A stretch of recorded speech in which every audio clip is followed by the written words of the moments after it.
Hi guys, Mel the Train Tutor here again with another Back to Basics video, and this Back to Basics video is on Foamboard. Okay, now just before we go delving in and start talking about this stuff, remember Back to Basics videos aren't about showing you how to do a project. Okay, you're not going to end up with a foam core building at the end of this. Yeah, they're about teaching you the skills to work with the material. Okay, and once you know the skills, yeah, basically I don't want to teach you how to build a building. I want to give you the skills so you can build whatever the hell you want. Okay guys, so remember, no building at the end, but you'll know a hell of a lot. So stick with it, prepare to learn. That wasn't too cheesy, was it? Right, anyway, Foamboard. What is it? Well, this is Foamboard, foam core, mountain board it's called, and it's used primarily in the arts and photography, and it's used for mounting pictures on, okay, for frames and that sort of stuff. It's also used by architects, okay, for building scale models of their buildings. When it comes to architects, they have a whole range of precision cutting tools to make things perfect, and they're expensive because they're for architects and you don't need them, so just forget about that. But it is used professionally for building buildings, okay. And the makeup of it is quite simple, yeah, and I don't know if you're going to be able to see that, yeah, but basically this is 5mm, okay, and it comes in 3 different sizes that I've seen: 3mm, 5mm and 10mm, okay, and you can get them all from your local art shop, craft shop. They're not majorly expensive. You can get them in sheets anywhere from like sort of A4 all the way up to A1, and A1s will cost you about £2.50. Okay, so it's not an expensive material at all, yeah. What it's made of is it's a core, yeah, of foam, polystyrene, hence foam core, yeah, with 2 sheets of cardboard on and top. And what this does is it gives its thickness, it gives it rigidity, okay, and a hard finish. And it's light, okay, it really is very light. And that's basically foam core. Now it's available in various different colours. There's 2 primary colours. There's white, and then this is my preferred. I prefer, when I'm working with it, black. Okay. Now you can get it in every colour under the sun. There's various manufacturers that do it in, you know, every colour you can think of. You don't need that stuff. That's for other people, for, you know, photographers and that sort of stuff who want to do coloured frames. Yeah, you can also get it where it's adhesive. It has a sticky side that you peel off and stick things to. Once again, that's for mounting or for architects sticking plans onto them. Okay, you don't need that stuff. All you need is the basic, and there's white and there's black. Now, between the two, the only real difference is the colour, obviously. Oh, sorry, guys. Yeah, and also the finish. The white has more of a gloss finish, whereas the black is more matte. Now, I prefer the black, okay. It's slightly more expensive, you know, say 20p, or for you Americans about 50 cents, I would imagine. I don't know cost in America, but there's a fractional more cost for going for the black. But the reason I prefer the black is at its corners, it's not very durable. So when we build things out of this stuff, yeah, there is a good chance that they're going to get knocked. And with the white stuff, yeah, if you've got a building, you've painted it up, you've painted it grey or whatever colour you've painted it, you knock it, you'll get a white chip, and it sticks out like a sore thumb. You know what I mean? Yeah, with the black stuff, if you get a chip on this, it doesn't come through. You can't see it as badly. Yeah, and it's also already undercoated for you to just come along with a little bit of grey paint and touch it up. So that's why I prefer black. Also, I prefer it because of the matte texture. I just find this takes paint better, yeah, to be perfectly honest. And I like working from a black undercoat, yeah, so it saves me taking a white piece, making it black, and then, you know, working from there. This is already black, so one quick coat of black will cover it nice and easy. So anyway, that is foam core. Like I say, available in 3, 5 and 10mm. 3 is a bit flimsy for me. I prefer 5, yeah. The 10mm, I've never worked with it, to be perfectly honest. I can see it being good for doing major industrial pieces, and I've seen it being used as a basing material for individual houses, and it's good for that sort of stuff because it's quite sturdy. Yeah, just avoid any sort of pointy bits, because obviously that's where, you know, it's going to get frayed and damaged. So if you're using it as a basing material, yeah, go for the 10mm and and do a nice round base. Yeah, and that's the best way of doing it, and cover it in plaster. But anyway, let's get back to this. Now, what I'm going to do is I'm going to go cameras down in a second. And I'm going to start showing you various things, but the first thing I want to show you is cutting technique, and this is really important. Yeah, and once we've got that down, look at the various ways of cutting it, of what you can do with it, and hopefully, yeah, you'll learn a lot. Right, guys, let's go cameras down. Right, guys, slightly different angle than normal, but I wanted to show you some close-ups. So, foam board, cutting it. Let's go through it. Now, there's only really two essential tools that you need to cut this stuff. Okay, the first one is a sharp, and ignore the brand, it was a present. Shame, the guilt. Yeah, and a metal ruler. Now, first with your sharps, I've got three sort of sharps that I'm going to be using in this video. Yeah, I've got a heavy duty Stanley. I think you Americans call it an X-Acto blade, and this is good for doing big long cuts. Okay, I have a a standard scalpel. Yeah, I prefer if it was a Swan Morton, but it isn't. Yeah, and this is used for detail works. I mean, you can use this to do long work. Okay, there's no difference. If this is all you've got, this is fine. Just make sure you've got spare blades. Okay, because polystyrene does blunt blades. Okay, and you will blunt blades through the process of building stuff. Then finally, what I've got is I've got one of these snap-off sharps. Yeah, and the reason for that is because it will bend like that, and I'll show you what I'm going to use this for in a little while. Okay, so three different types of blade. That's the only one you really need. Yeah, this is good for if you're doing lots of work. This comes in, this is sort of a speciality that I'll show you in a little while. Yeah, but it is on this video. Now the other thing is metal rulers. Do not use wooden rulers, do not use plastic rulers, because you will cut into them with a sharp blade. So, you know, I've got a variety of different metal rulers. I've got a square one, what's it, T-square or something like that, or a set square, I can never remember, I forgot that. Yeah, I've got a long meter long one somewhere, okay, but I don't need it for this project. If you haven't got a metal ruler and you're going out to buy one, yeah, try and get one that's got rubber on the back, okay. And the reason for that is it sort of adheres to the foam board and doesn't slip as much, so it's a much better if you're going out to buy a metal ruler to cut this stuff up. Yeah, go for go for ones that are rubber backed if you can, because they're far better. Yeah, but if you can't, any metal ruler will do. You'll just have to hold it steady. Yeah, and that's not really a major challenge anyway. So what I wanted to do is just cover very quickly cutting foam core. And the reason for this is there's a technique to it. Now what I'm going to do is I'm not even bothering to really measure it up. Yeah, in fact I'm going to take a ruler's width. Yeah, I'm going to stand up. In fact, I'm probably better than doing it this way because I am left-handed. Yeah, so holding my ruler down, I'm going to get my big chunky blade, and this is a brand new blade. Okay, never been used. Well, used a couple of times, but sharp as hell. And what I'm going to do is I'm going to cut it.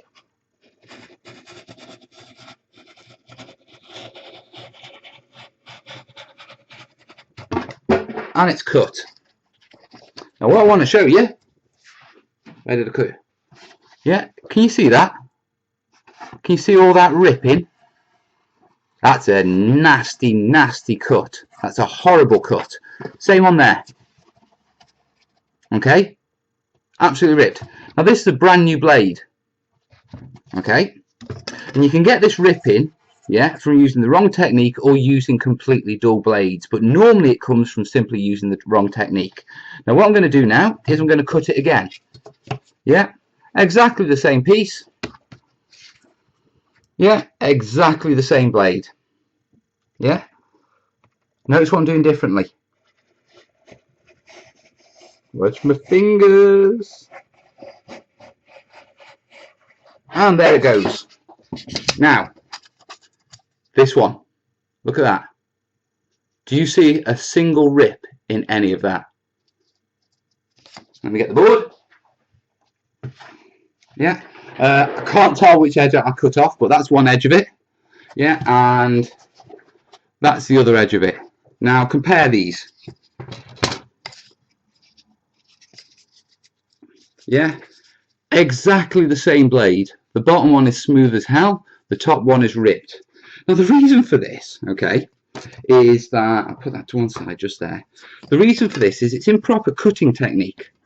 And what happens is when it rips, if you noticed, if you skip back, what you'll notice is I was up high. And what we tend to do when we're cutting this sort of stuff is we're over it. Yeah, so that's the angle.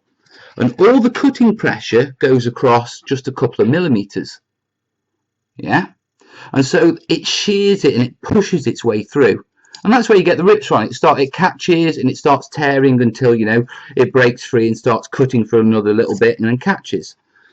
Okay, now with this one, what I did is I was at that angle. Okay, as flat as I could get it. There you go. And the reason for that is, as you notice, it slices through. You've not got the sheer wedge of the force forcing its way through. It sort of glides through. Okay, and that's how to get completely smooth. Yeah, it doesn't matter how sharp your blade is, whether it's brand new. This is a brand new blade. Yeah, if you use the improper cutting technique, you'll rip it up like that, and you don't want to do that, obviously. Okay, so that's cutting technique, guys, and it applies. It doesn't matter what blade you use. Yeah, how sharp it is. If you haven't got it as flat as you can as you're going, yeah, there's a good chance it's going to tear up. So anyway, that's cutting technique. Now I've shown you how to sort of cut it. Yeah, what I'm going to do is very quickly cut a few pieces off this so I can do the other little bits. Yeah, so I'm just going to grab that. Yeah, notice how flat it is? In fact, tell you what.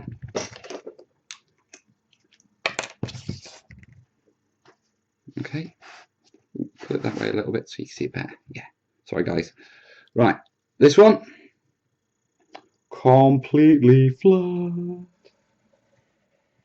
As flat as I can get it.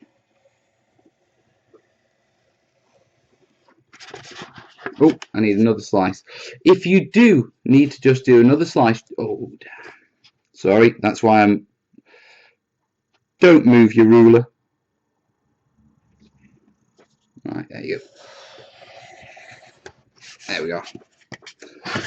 I would normally be a little bit more careful, but I wanted to cut a real little bit off. Never mind. Okay, so here we have a bit of a curved one, but it works perfectly for what I need to show you. Just let me wet my mouth, guys. That's better. Right, rule of time. Now that I've shown you how to do a proper cut and a clean cut, I want to show you how to do a half cut. What a half cut is, it's a cut that goes through the top and through the foam, but not through the bottom.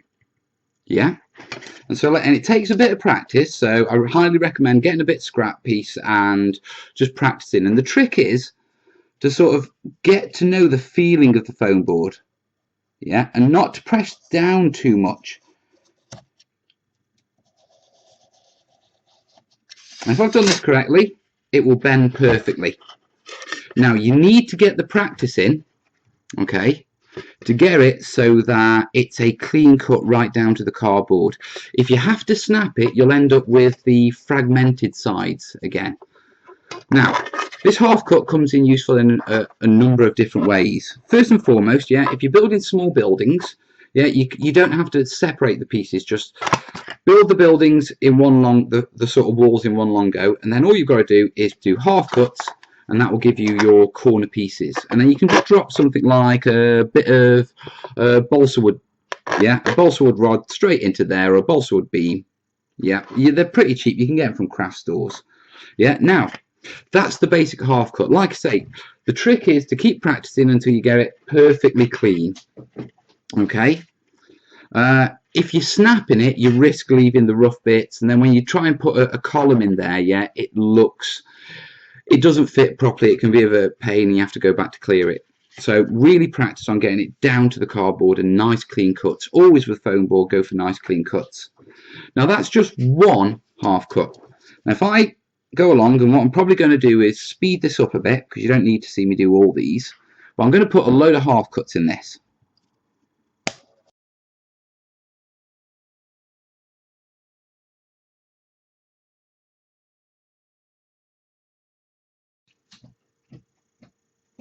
So guys, as you can see, I've done a load of half cuts. Yeah, and I'm just going to work them out like that. And they're all nice and clean. There's no snapping. They've all gone down to the cardboard. Yeah, and the benefit of that is, I'll grab my brew mug. You've turned a rigid structure, a rigid sheet into a curve.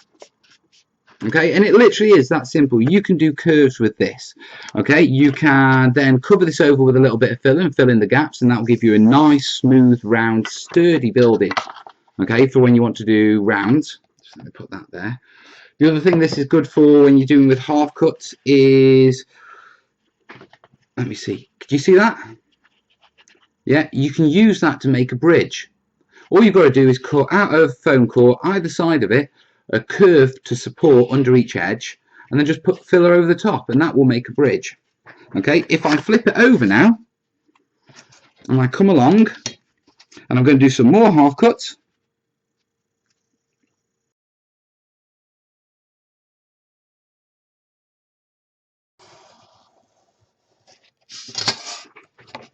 Now, all I've done is I've put cuts on the other side, and what this gives me the ability to do, oh, that was a bit of a snap, that's poor. Yeah, wavy lines. Yeah, and this is as simple as it gets. All you've got to do is get those half cuts perfect. Yeah, and then I normally recommend between sort of 5 and 6, 7 mil, but it depends on the size of the feature you're doing and how angular you want it, as in the space between these cuts. Yeah, but it's perfectly possible to do curved walls, towers, bridges, all sorts of things with this stuff, just by putting the cuts in. It takes a little bit of planning, but it's doable. So that's half cuts. Now I've shown you how to do how to do full cuts using the proper technique. I've shown you how to do half cuts. Yeah. The next thing I'm going to show you is how to skim it. Okay. Now obviously I'll use this piece. Now obviously we've got two sides of cardboard. Now you've got foam underneath which can be sculpted into. Yeah, just like that, easy. Okay, now there's two ways you can take one side of this cardboard off to get the foam underneath. You can sort of lay it in boiling hot water, and what happens is it floats because of the foam. The top bit doesn't get wet because it's floating, and the hot water sort of softens the cardboard and the glue underneath, and you can peel it off. Okay, my personal feeling is it's a pain in the backside. Yeah, I've never been happy with the results whenever I've tried it, because you always end up rubbing and trying to get every last little bit of cardboard off. Yeah, now if you're doing a bit of texturing, I just say cut it off. If you want to do a large bit of texturing on some foam board, smear it over with some filler. Yeah, and just texture into it. Now, but what I will do is I will show you a very quick way of taking the stuff off. Now with a simple square like this, what I'm going to do is I'm just going to, oh, this is a rare moment, guys. This doesn't happen very often. It sort of mutes the point I was about to show you, but in this case, this cardboard is coming off near perfectly on its own. Do you know what? I've only ever managed to do this once before, but I love that. Oh, look at that. That'll be good for my demonstration in a minute. I can't say I recommend doing it like that, guys, because that's a real rarity. That doesn't happen very often. Right, let me get this bit. Okay, and I'm not even going to attempt to peel it off. I'm just going to do the technique. So, yeah, I lift a corner up. I get my blade, and this is that snap-off one, the one which I said could bend like that. And what I'm going to do is I'm going to slice my blade underneath it.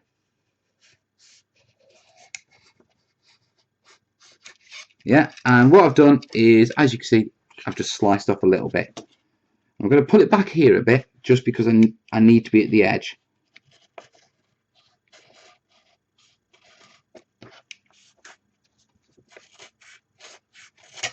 Yeah, there's another piece off, and you can see on these pieces how little foam I'm actually taking off using this skimming method. Now it is dangerous, and the reason I say that is because you're cutting towards your fingers with a little bit, so go careful, guys. Now I'm just going to speed this process up.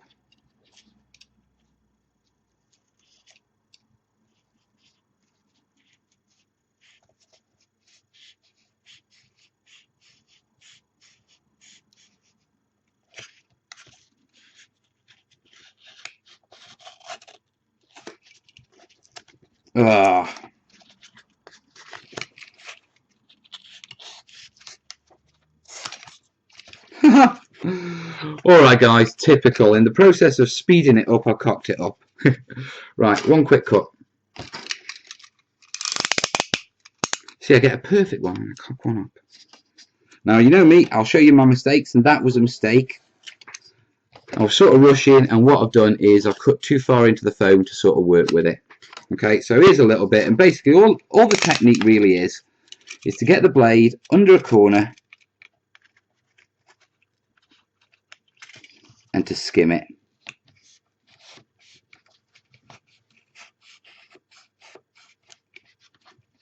Yeah, so nice and clean on that one.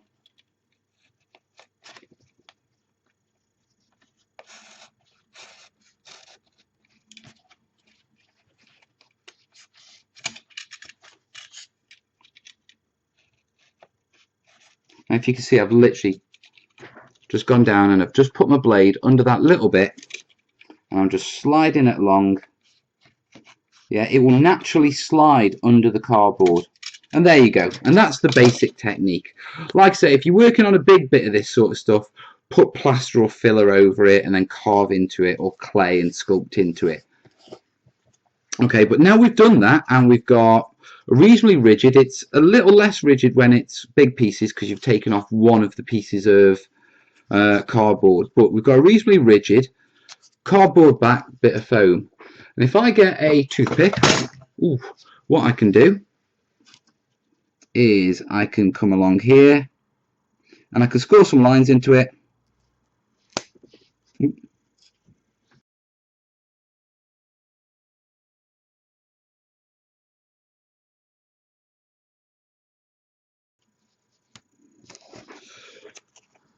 And there you go. Simple bricks carved into the back of foam board. Okay, like I say, if you're doing a big bit of this, cover the stuff over with filler and watch it carve into it. A bit like that. Okay, I'll do a video on that in the future. It's a bit messy and everything to cover in this one. Okay, so that's one I knocked together last night. That's another one. You've seen how quick and easy that is. Now, there's that cutting technique. Yeah, and I peeled that off. Now, what I want to show you is where this sort of becomes really useful. Yeah, if, for example, let me see, yeah. Yeah, what I'm going to do is with this, I'm going to cut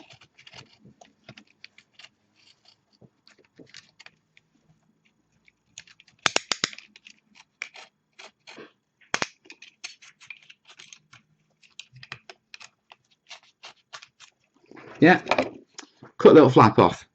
Yeah, and once again, taking next to no foam off it. Yeah, and then what I can do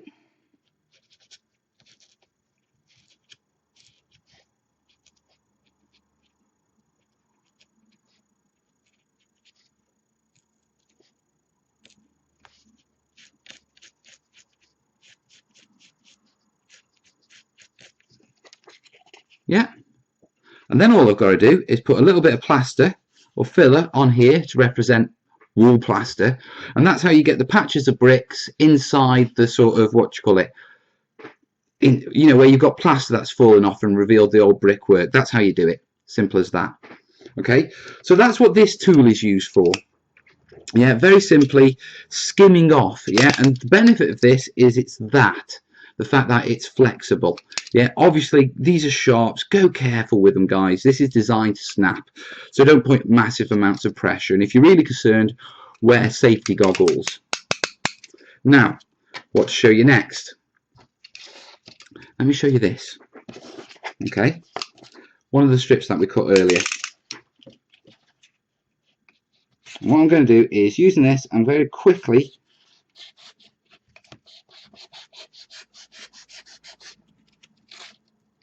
skin that. I'm not trying to get this perfect, I just want to get the cardboard off so you can see. In fact, there. See, it was meant to be. Right, this is polystyrene cement. This is plastic glue, the stuff we stick our models together with, our plastic models. Oh God.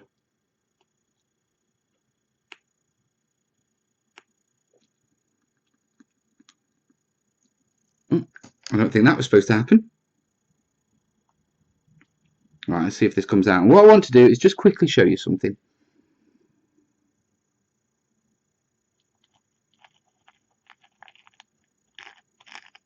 Yeah, and what I'm going to do is blob in the middle and a line up and down there. Okay, now I'm going to fast forward this.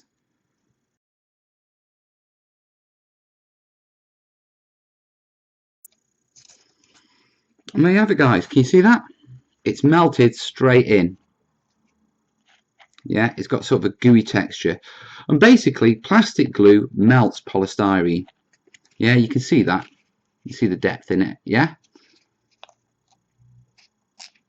There you go. You can see how far it's sort of melted through there. Now, why am I showing you this melting? Oh, is it in case I slip and get some? No, it isn't. It's so we can do this. Yeah, little piece. Cut it out. Yeah, and what I'm going to do is I'm just going to cut a hole out of it, but with this because it's only a little bit. See, do the best I can to cut a hole. Struggle a bit. Let's flip that out. Now let's just bring it round, make it a bit more of a hole. Come on. Yeah, there we go. Right, so I've made a tiny little hole in there. Yeah, and then what I'm going to do is I'm going to put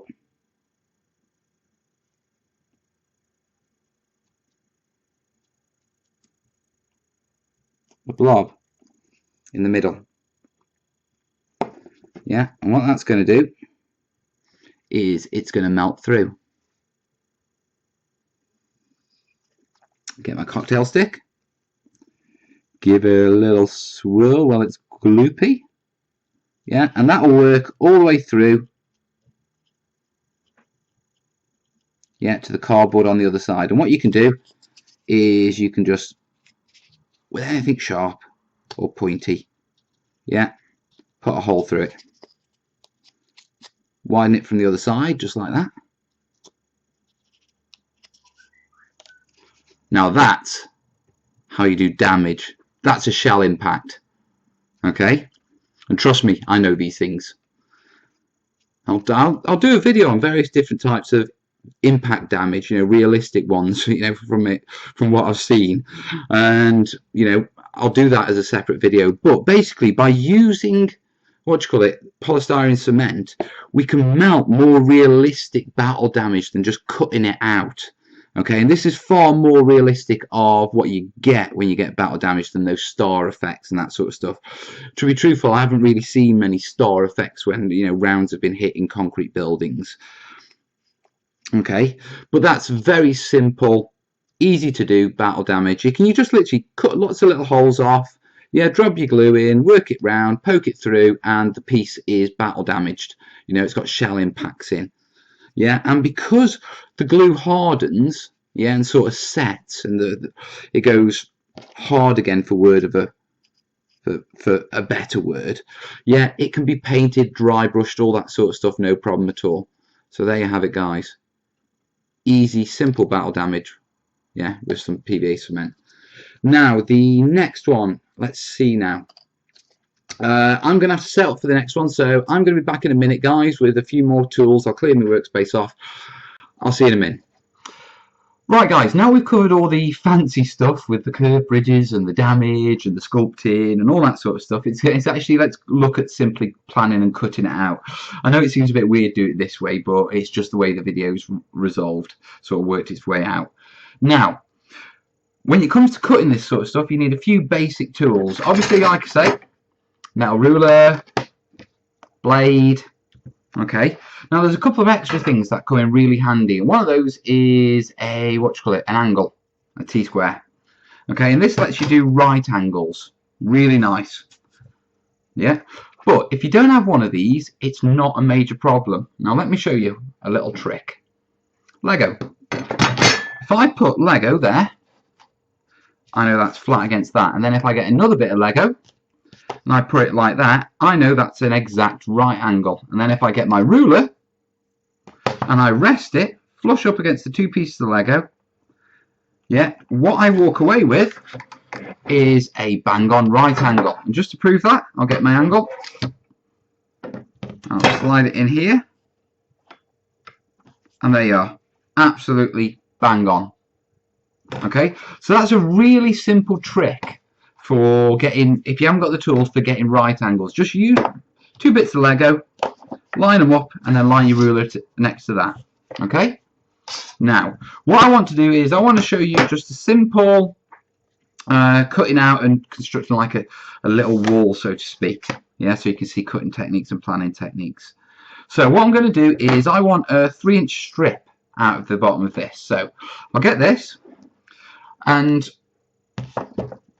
you can normally just come along, yeah, push that up against there so it's flush, push that up against there, yeah, and what you do is you get a pencil on this black stuff or a pen on the white stuff, and you'd mark it. You do marks along, line your rulers up, but I want to show you a slightly different technique. And what I've got here is a pin, yeah, and what I'm going to do is I'm going to push that in at the 3-inch mark. Yeah, and then I'm going to slide along here, and I'm going to do, oh, careful, don't wiggle, exactly the same. Yeah, exactly on the 3-inch mark. Yeah, and what that allows me to do is quite simply, let me just put that over there. Yeah, get my ruler, slide my ruler up to the pins, and I know that is bang on. There's no wiggling to make sure you're in line with the lines, you know, it's just straight up, perfect. Take your pins out, yeah, with your blade at a proper cutting angle, as close as possible to the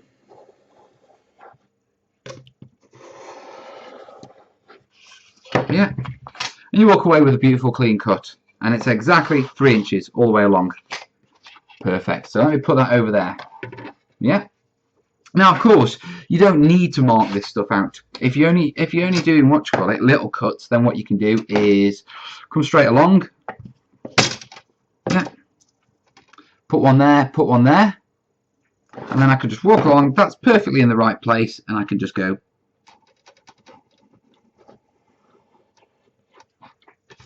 And there we have it. Yeah, I've cut out a couple of pieces. And that's the main essence of planning and cutting with this stuff. Yes, you can use rulers. Yes, you can draw things on. And what I'm going to do now is I should say that the edges of this are a little rough. It's my scrap bit, but it's to show you cuts.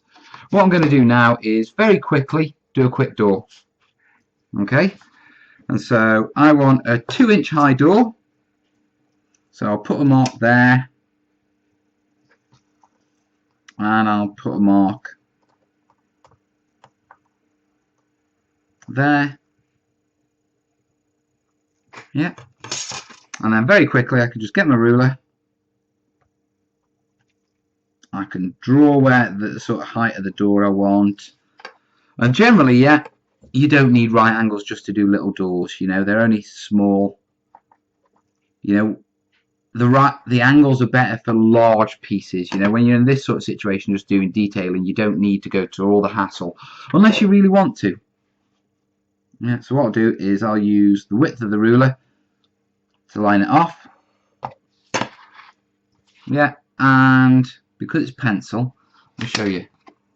Yeah, as you can see, it shows up nice and clearly. And with you using one of these sort of mechanical pencils, yeah, the line is so sharp, it's so easy to follow. And then what I'm going to do is get my blade, my scalpel, Yeah, because this is far better at this sort of work. And you don't need to use a ruler. You can, but you don't need to. When you're doing detail work, don't try and cut through with one cut. Do it in stages.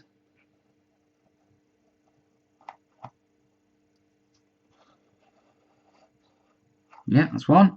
Down there.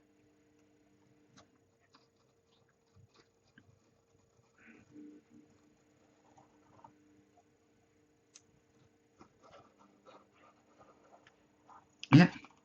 And then down here. Now you can cut all the way straight across, dead simple.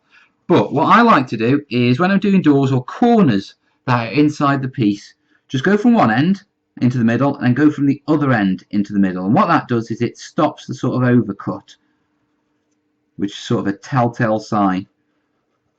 That's foam board. Yeah, and then we should just be able to pop that out. Oops. I don't like forcing these things out because what you do is you rip the foam. Yeah, just like I did there. So I'll just clean that up quickly. Now we have a door. Okay, so let's do a window on it. Yeah, we'll do a little window. So there. And this is, I'm not measuring it up, I'm just doing a really quick one. Yeah, around there. Around there. Around there. And say there. Yeah, very quick and easy window. Yeah, and I'm going to use exactly the same technique of starting in the corners. Yeah, cut up to one side.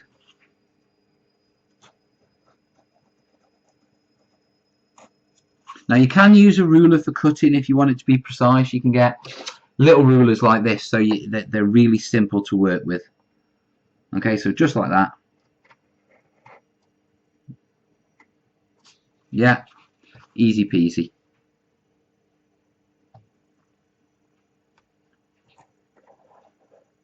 And then what I'll quickly do is go around the other way and just come from the other corners. You can see where I've used a ruler and cut over there because I couldn't see where the line was. It really depends on how much effort you want to put into your terrain. Ooh, did it. To be perfectly honest. And how accurate you want it to be. I mean, if you're doing a load of rubble buildings and smashed up buildings, then you can get away with being a bit rougher. Come on. Oh, there.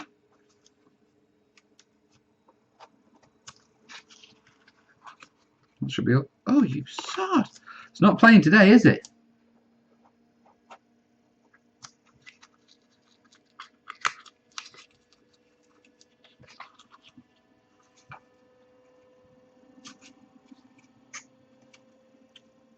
That's not a good show, is it, guys? Yeah. But basically, little window. Okay, I faffed about with that a bit too much, to be perfectly honest. So let's say that we've got our basic house. And what we want to do is we want to, glue it. Okay, because that's essentially all the cutting is. Yeah, it's just marking it out, using right angles, using rulers, yeah, and just cutting it. Yeah, and you know how to cut, just it's not hard. Yeah, when it comes to gluing this stuff, I'll grab another piece from over here. Okay, there's two ways of gluing it. Let me clear this. Right, you use PVA or you can use a glue gun. Yeah, now if you've got a glue gun and you're used to using it and you're competent with it, go for a glue gun. It's really quick and easy.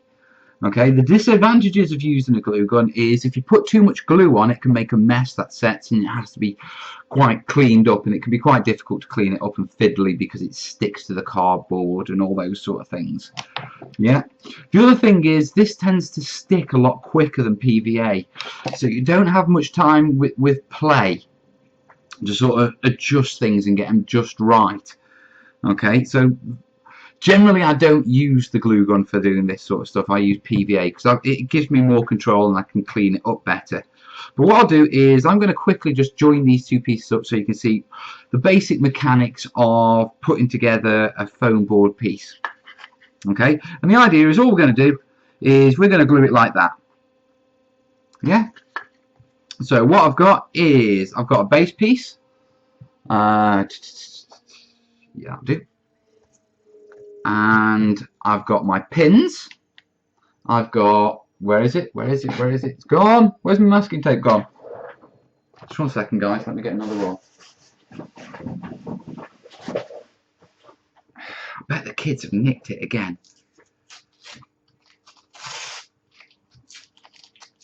Masking tape. Masking tape always disappears in this house, as my daughter always says. I have lots of pictures to put up, Daddy. Great, where's my masking tape? So guys, let's put this together. Dead easy.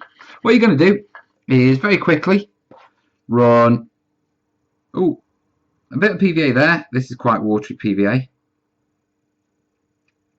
A bit of PVA there. Okay, and I'm going to come up along and I'm going to stick that to that. Okay, and then what I'm going to do is I'm going to run a piece of PVA along there and there. Okay, and I'm just going to stick it in here. In fact, this is actually longer than the piece, so some of that PVA is going to be sticking out. Okay, and the aim is just to line them up. And this is why I like PVA, because you can just shuffle about a bit. It doesn't stick straight away. And the first thing you do is you get your pins. Yeah, and you go from one end. And once you're happy that you've got it perfectly lined up how you want it,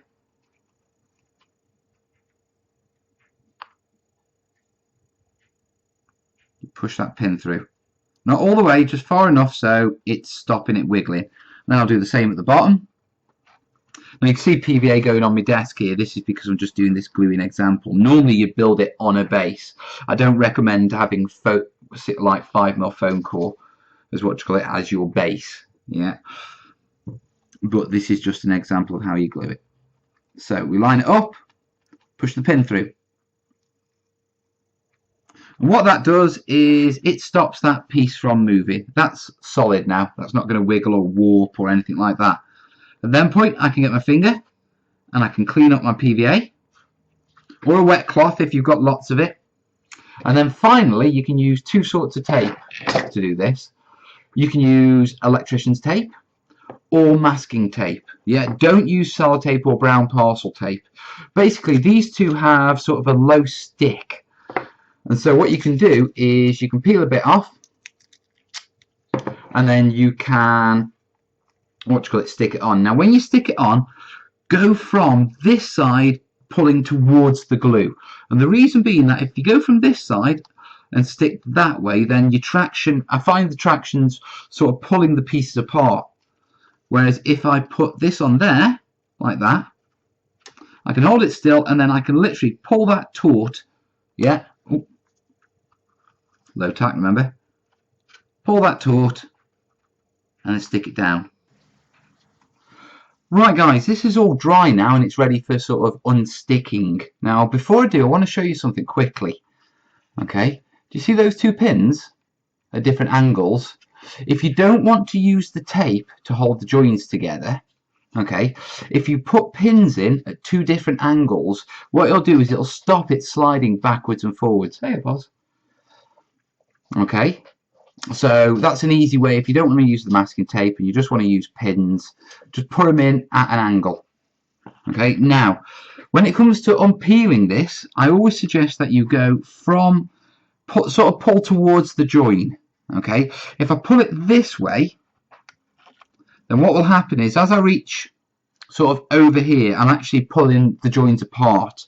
Yeah, and it shouldn't make that much of a difference, but it's always good practice just to grab it, pull it towards the join, yeah, okay, and then take your pins out. And hey presto, there you have your nice, solid, clean join. Yeah, there's no bumps. I've wiped it down to PVA. It's nice and solid. Okay. And same with these bottom ones. All you got to do is just pull the pins out on these. Yeah. And that's basically how you stick pieces of foam board together. I mean, there's a whole range of professional connectors out there that the architects use, but guys, just use PVA. You'll be fine with PVA, some pins and a bit of masking tape. Now, the other thing, yeah, that I wanted to show you, and I've just learnt this myself, okay, as I was, I blasted this with a heat gun. And what I noticed was, to sort of speed it up so I could show you to finish the video, but as I was doing it, this sort of started coming loose. Yeah, and it seems like the heat from the heat gun has melted the glue that holds the top cardboard on. So what I thought is we'd do a quick experiment. Now, I've never done this before, it's completely new. It's just by chance I've seen that, and I want to see what I can do with it. So this might foul up and be completely rubbish. Yeah, it might be brilliant. I don't know. Yeah, I just saw that I'd done that, and I thought, wow, let's have an experiment. So heat gun.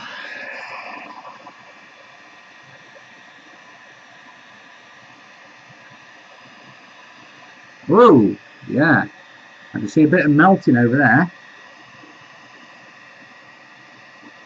And let's stop for a second. You see that? It's lifting up. How cool is that? So, remember when I went on about cutting and shaving it off with that? Forget all that. Guys, if you want to take a clean bit of cardboard off one side of a bit of foam board, as you've just found out, just like me, right now, and I've never seen that done anywhere before. Yeah, so this is an exclusive. Well, hey. Yeah, just blast it with a heat gun and it comes straight off. And then theoretically, yeah, I can texture that just the way that they are going in a little deeper where the glue is, but I'm assuming that's because it's still a bit wet from the heat. Okay, but if you want to be able to strip, what you call it, cardboard off a bit of foam board, yeah, give it a blast with a heat gun.